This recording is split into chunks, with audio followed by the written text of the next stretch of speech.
C'est l'heure de votre journal sur Radio No, présenté par Maël Manomba. Radio Nour, il est 16h. Assalamu alaikum sur la radio, au service du développement. Voici votre édition d'information. L'Organisation mondiale de la santé, l'OMS, a appelé jeudi dernier à prendre des mesures pour mettre fin au paludisme. C'était à l'occasion de la journée mondiale de lutte contre cette pandémie. TLS Contact, le prestataire français dans la délivrance des visas Schengen au Gabon, a officiellement inauguré son antenne de Port-Gentil qui effectuera les mêmes tâches que l'agence de Libreville. Dans le cadre de la lutte contre le racket exercé par certains de ses agents à Ovendo et à Kanda, la préfecture de police de Libreville a décidé d'équiper ses policiers verbalisateurs de gilets identifiables. Le projet de loi portant statut de l'artiste gabonais a été adopté par le Sénat. Il prévoit un meilleur accompagnement de la part de l'État. Et 5,3, c'est des millions de tonnes. Et c'est le chiffre de notre rédaction qu'on vous présente. Avant d'inviter Ida Ibinga, nous ouvrir la page internationale. Radio Nour, il est 16h.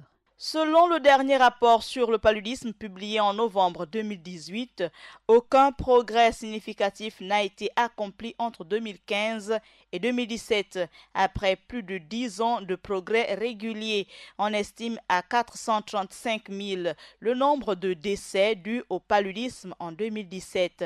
Un chiffre pratiquement inchangé par rapport à l'année précédente. À l'occasion de la Journée mondiale de lutte contre le paludisme en 2019, l'OMS se joint au partenaire RBM pour mettre fin au paludisme et à la Commission de l'Union africaine et à d'autres organisations partenaires pour promouvoir la campagne locale intitulée Zéro palu, je m'engage. Cette campagne lancée pour la première fois au Sénégal en 2014 est officiellement approuvée au sommet de l'Union africaine par tous les chefs d'État africains en juillet 2018.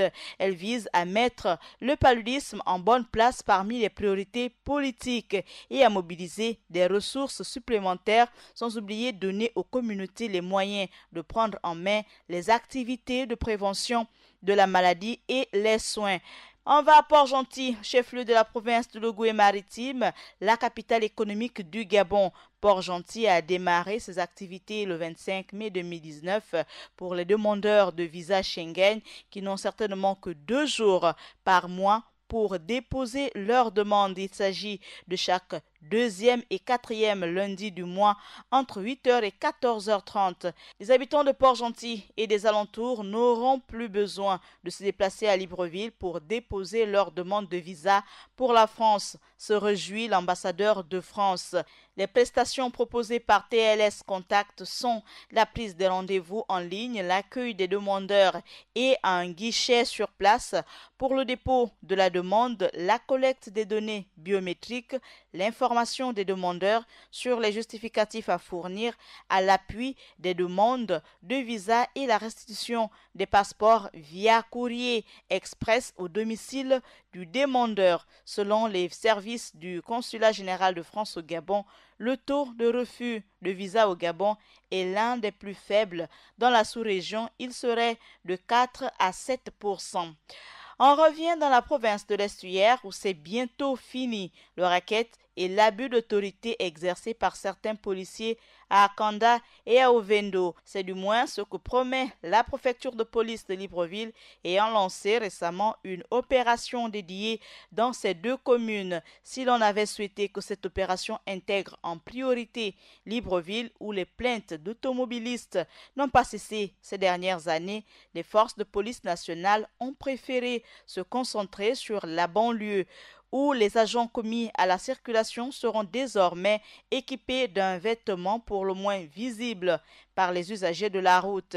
Il s'agit d'un gilet noir à bandes florissantes floqué FPN à l'avant et police à l'arrière. Selon la préfecture de police de Libreville, ce gilet qui comporte également un identifiant selon l'unité d'affectation du policier est porté au moins par l'agent verbalisateur dans chaque dispositif déployé sur le terrain. Autrement dit, précisent les autorités policières de la capitale.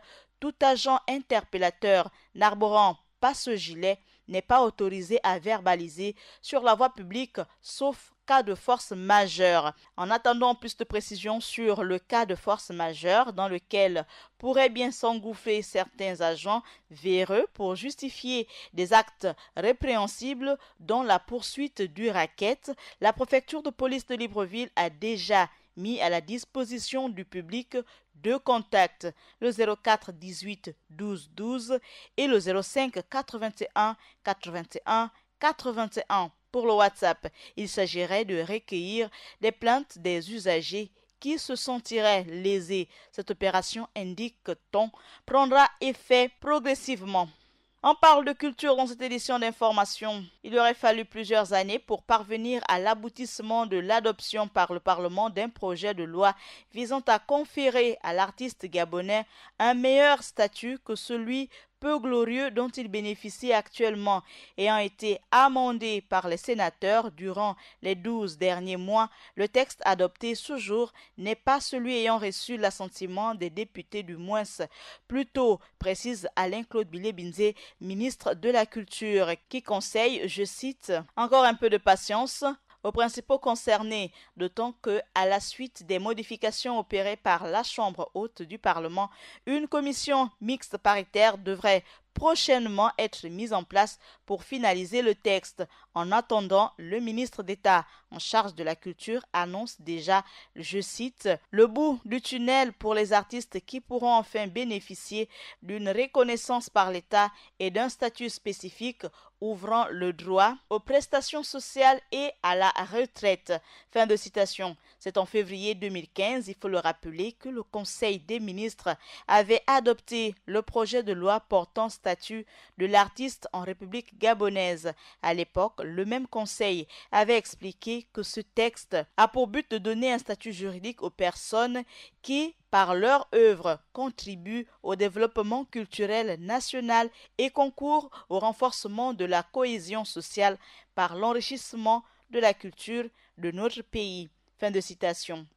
Le chiffre de notre rédaction, il s'agit d'un chiffre qui résume l'activité économique nationale de 2018.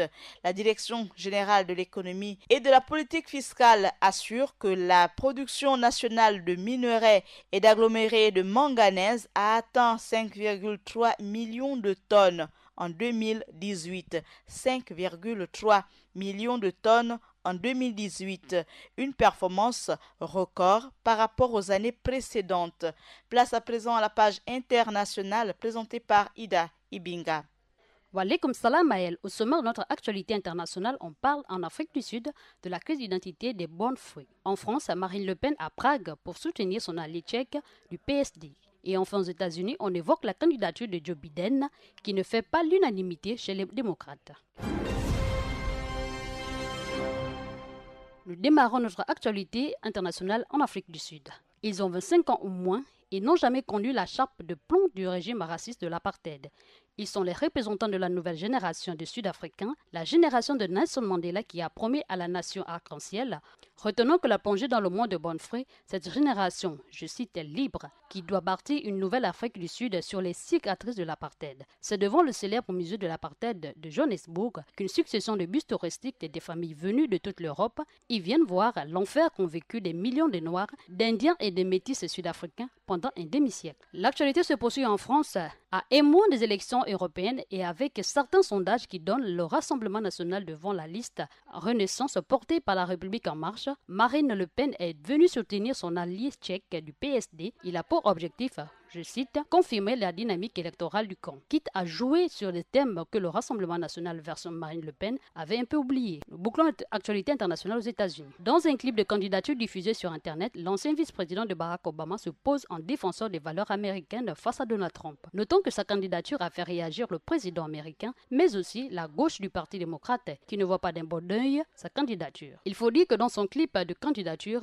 ce vétéran de la politique américaine élu sénateur pour la première fois en 1973 se pose en rempart contre Donald Trump, présenté comme une menace pour les valeurs fondamentales de l'Amérique. Enfin perçu comme rassembleur et modéré, l'ancien vice-président de Barack Obama devance largement dans les sondages les 19 autres candidats à la primaire. Merci Maël, c'est tout pour cette page internationale. Merci Daïbinga pour cette page internationale. Ouvrons à présent la page musulmane avec Adiza Adamou et Sono. Assalamu alaikum Adiza. Wa alaikum salam Maël. Dans la page musulmane du jour, on évoque le décès de l'ancien responsable islamique algérien Abbassi Madani. Toujours en Algérie, on parle de cette 10e manifestation contre le président algérien et son entourage qui vise directement le frère du président Saïd Bouteflika. Et on termine en Syrie avec des pénuries d'essence. On ouvre cette page musulmane ce vendredi avec le décès de l'ancien responsable islamiste algérien Abbassi Madani. Abbassi Madani, chef historique du Fonds islamique du salut algérien, est décédé ce mercredi 24 avril au Qatar à l'âge de 88 ans. Il avait créé le Fonds islamique du salut qui avait remporté les élections législatives en 1991. Abbassi Madani a également été instituteur et professeur en sciences de l'éducation. Il est arrêté le 30 juin 1991 et condamné à 12 ans de prison avant de remporter le premier tour des élections législatives qui seront annulées immédiatement. Toujours en Algérie, la manifestation de ce vendredi visait Saïd Bouteflika, frère du président algérien. Saïd Bouteflika a été président de l'Algérie pendant 2 décennies jusqu'à ce que des manifestations enflammées l'obligent à démissionner alors qu'il cherchait à briguer un 5e mandat. Une élection présidentielle a été fixée au 4 juillet pour choisir le successeur d'Abdelaziz Bouteflika, mais les manifestants veulent que tout l'entourage du président lâche les institutions et quitte les rouages politiques de l'Algérie. Et on ferme la page musulmane du jour en Syrie qui fait face actuellement à des pénuries d'essence. En Syrie, Maël, alors que les combats ont cessé dans la majeure partie du pays, la population doit faire face à un nouveau fléau, les pénuries d'essence. Le secteur gazier et pétrolier syrien, déjà affaibli par 8 ans de conflit, est confronté aux pressions économiques américaines. En novembre dernier, le Trésor menaçait de sanctions toute entité qui aiderait la Syrie à se ravitailler en pétrole. Et 5 mois plus tard, l'essence manque dans les zones gouvernementales qui sont paralysées. Voilà, chers auditeurs, l'actualité du monde musulman du jour. Sur ce, je vous dis assalamu alaikum. Merci Adiza Adamou, merci à Ida Ibinga. On dit également merci à Paturel Minsa pour la mise en onde de cette édition d'information que vous pouvez retrouver à 20h, à 23h et aussi à 8h. Bonne suite des programmes sur Radio Nour. Maël Manomba de Mouabi à la présentation. Assalamu alaikum.